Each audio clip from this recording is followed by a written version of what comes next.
Thank you so much, Madam Chairman. Mr. Puerto, I am so sorry for your loss. I noted that you said your son had an ADHD diagnosis, and I was looking at figures last week from our TennCare, which is our Medicaid program in Tennessee, and there are over 400,000 children in our state of 7 million people that have an ADHD diagnosis.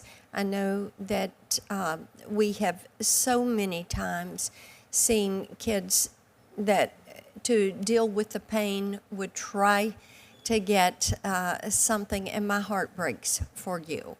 And I hope we take a deeper dive, and that if confirmed, that Robert F. Kennedy will take a deeper dive into how we medicate children and work on these issues. And thank you for the good work that you were doing.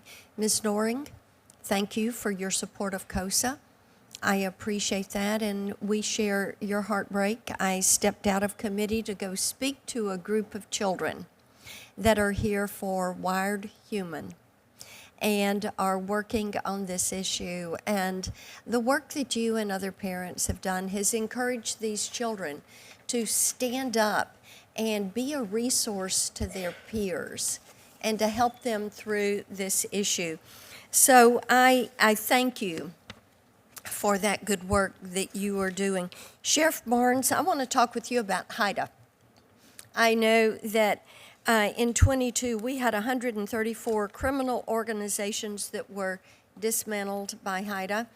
We had over 8,700 kilograms of drugs that were removed nationally. And in Tennessee, our TBI director, Director Roush, every time he sees me, he says, we have to reauthorize HIDA because it is effective.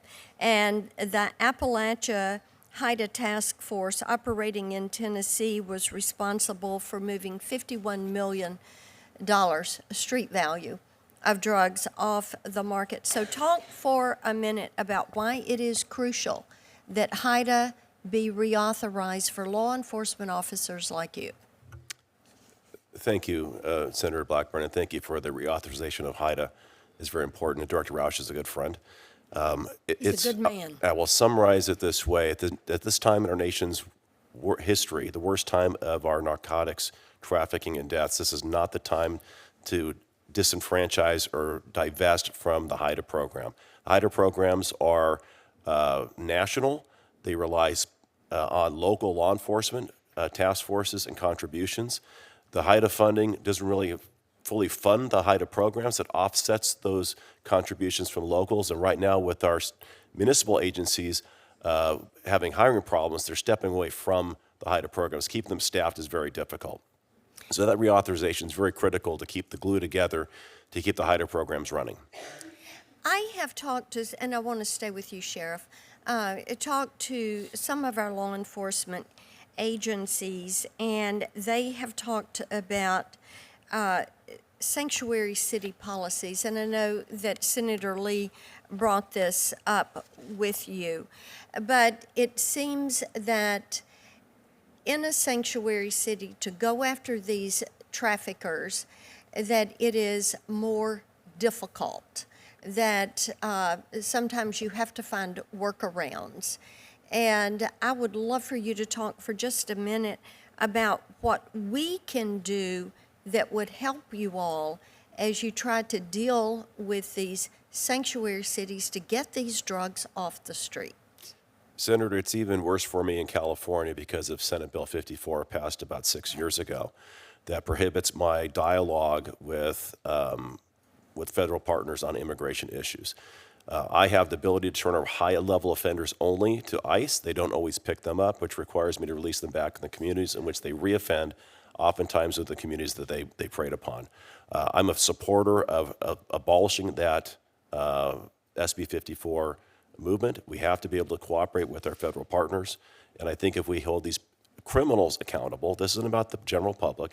Those are entrusted to my care in my jail, and the safest environment to transfer them over to ICE's custody will keep our communities safe, especially those immigrant communities, from them returning to and preying upon them. You know, so many people will say when they get back out, you know, when they evade law enforcement in these sanctuary cities, that they really return even more committed to abuse people in those communities where they have been trafficking those drugs, to pick up the pace of selling the drugs. And I look at these sanctuary city policies and I think how difficult it makes your job when you're trying to keep our community safe. And we thank you for the work that you're doing. We thank each of you for being here today. Senator Blumenthal and I are going to continue to push COSA to get, as you said, Ms. Noring, that foundational law that will allow us to hold social media to account. Thank you all. Thank you,